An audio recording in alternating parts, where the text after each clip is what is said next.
We got Michael Haas. I hope that I'm pronouncing that right. Actually, there was a small misunderstanding. It's actually Felix Klein. Damn it! Small change there. No worries. Felix Klein. Mike Haas is another guy working with us. I'm so sorry.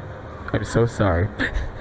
But from Radical Fish Games, I'm not gonna get that wrong though. That fish looks amazing, by the way. That's exactly. That's some Radical Fish on the shirt right there. I would love that shirt too. Had to be with the top hat and the mustache. Yes, of course. Of course, you can't be radical without them, right? So, anyways, well, how's BitSummit? It's amazing. So much stuff going on. So many interesting, amazing games. I'm really blown.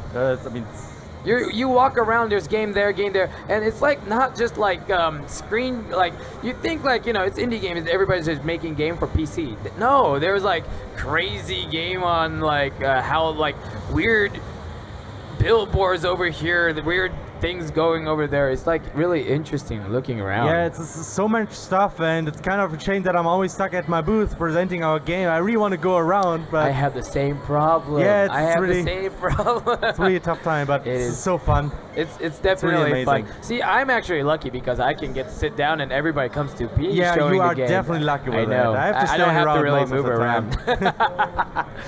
Speaking of which, I would like to see your game. Sure. CrossCode. So, what kind of game is this? No, it looks like, some people say it looks like an RPG Maker game, and they're not entirely wrong, but it's not RPG Maker. It's just that the graphic style looks kind of Super Nintendo, and it's just a lot of RPG Maker games tend to look like this. Yeah, I'll look at it, and if I can say if it looks like something, it kind of looks like a Secret of Mana series a little bit. That's one of the big inspirations. That's like the games we have grown up with. Secret of Mana, Chrono Trigger, Terra Nigma for those who maybe are not from outside US. That was like the classics that we really love. Now we take those graphic style and we combine it with a lot of mechanics, you know, from modern games. Take the combat system from Kingdom Hearts or like Devil May Cry. We kind of mix that with a quest system and an exploration, kind of like Xenoblade, and mixing in some like all the modern RPG mechanics, you know, these days. And that's what you get. That's CrossCode. It's like making the ultimate RPG. It's like taking the good parts of there. We try. I mean, something that CrossCode does, I think, which doesn't happen too often, is kind of trying to combine Zelda-like puzzle solving with the action combat you find in RPGs. So you actually have a lot of puzzles. So that's pretty much the puzzle part that we're seeing right now. That's what you're seeing right there. So you're like inside the dungeon, as you can see.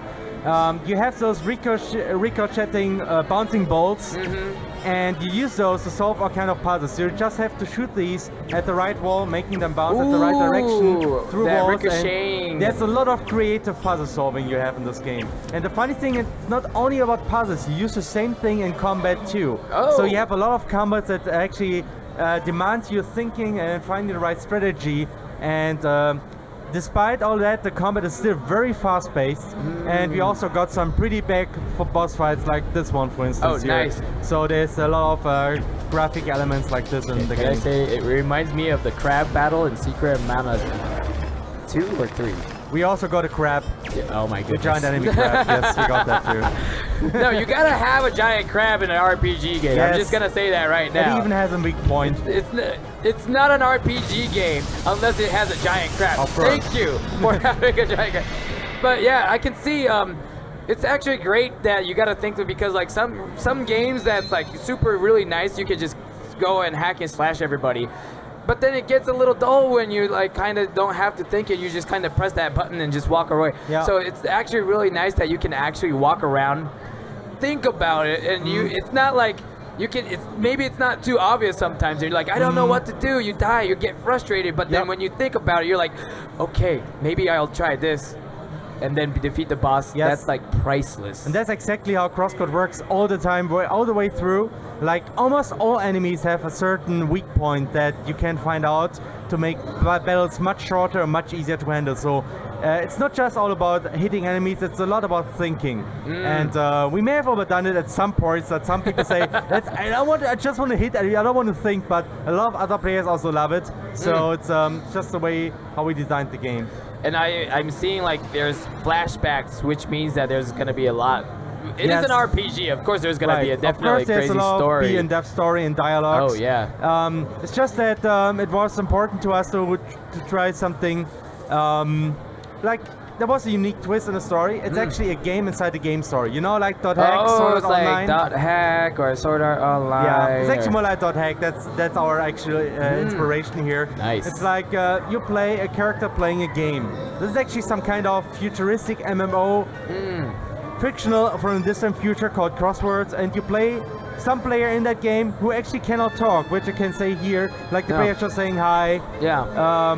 Yeah, you see like the other characters talking too much, but our character can just nod her head, so it's say like, hi, and nods again. She is literally mute, and other people actually know that she's mute, or just think she's very shy. That also happens. That's actually really interesting. So you're a player character that kind of playing the game. Yes. I guess in the world they're not, like the NPCs, I guess, doesn't know that they're really NPCs, kind of. Oh, well, that's like two things. There's like actual NPCs implemented through Crosswords, which are really like kind of AI NPCs. Yeah. And then there are actual players, which are supposed to be players. Well, not really players, but like players of Crosswords, which behave like normal players would.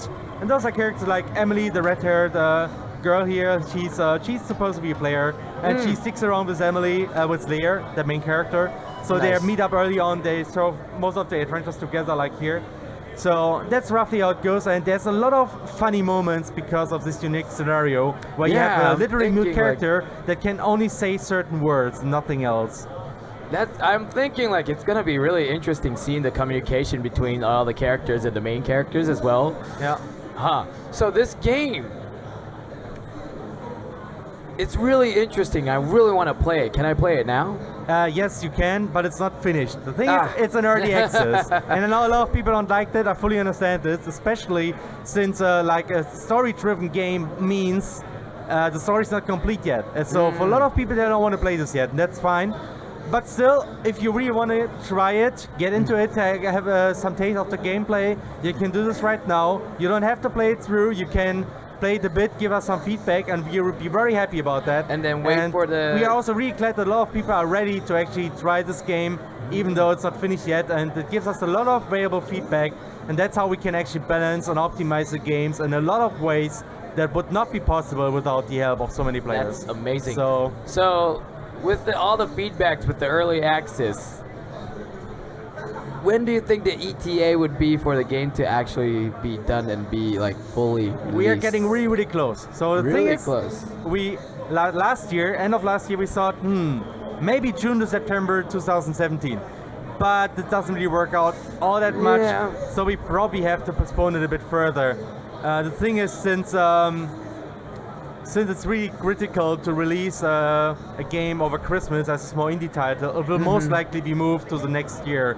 But this will give us enough time to really make a satisfactory, like a very good conclusion of the story. And that's what's really important to us. We don't want to rush the game. Oh yeah, because there's so many good things in the game already. So it would be a waste to just rush it in the end and have not a good ending, wrapping everything up. Yeah, like, you know, sometimes people say the ending would ruin the whole experience, right? You want to avoid that. You really want to avoid that. You want to really think it through. So I admire that way of thinking and then going ahead rather than just try to finish it and just push it out. So that's great. For the people, so it's already on Steam, I believe.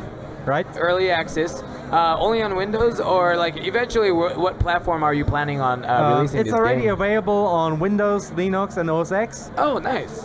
We would love to port the game on consoles, but there's like a small detail there. The whole game is actually HTML5. Oh. So this whole thing would actually run in a browser. A browser. That you wouldn't notice that, I know, but I didn't notice that at all. No. What? Yeah, I know. It's a browser game. I was just kidding. Yeah, it could be. Speaking, yes, it's a browser game. It could be. But it doesn't look like one. It doesn't look like one at all. I was looking at it. I'm unless like, you know it. Yeah. Now you tell me, I'll still notice. Won't notice it, but I'm like, you can play that on a browser? Yes. What? The thing is that's how the whole thing started. I mean, the HTML5 has been kind of moving in this direction to make games possible. But most people still use it for small casual games. I actually wanted to create like a really traditional console-like game based on HTML5, and it worked out really well. I mean, it's an amazing technology if you ask me. I don't regret it at all. The only downside is it's difficult to port to consoles, because there you actually first need a good browser that you can use to play back an HTML5 game. I think it's possible. You just need to find like people that help you to port the browser to consoles, and we would love to do that and hope to do that maybe sometime after the release for PC, Mac, and Linux. Pretty much see what happens, see what's the feedback, and then kind of eventually go for it with the feedback. Exactly. My God, HTML5. Yes. Blowing my mind already. I'm like, yep. Wow. It's just how it is. So, for the people who wants to know about this game, like this idea of it's actually an HTML5 game, where they could go to pretty much look up about this game, like where can they go? Like you Twitter, can go website? to www.cross-code.com. Cross-code.com. Got it. You can play the game in the browser. I mean that's the advantage of HTML5. So there's a free demo you can play in the browser.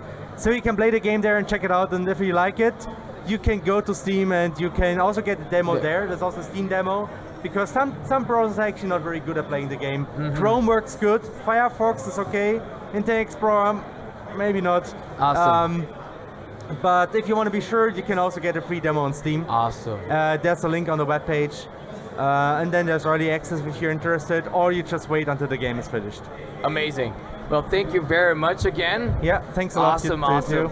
Well, everybody who's watching an HTML5 game, probably everybody's really curious. Go check out that website, cross-code.com.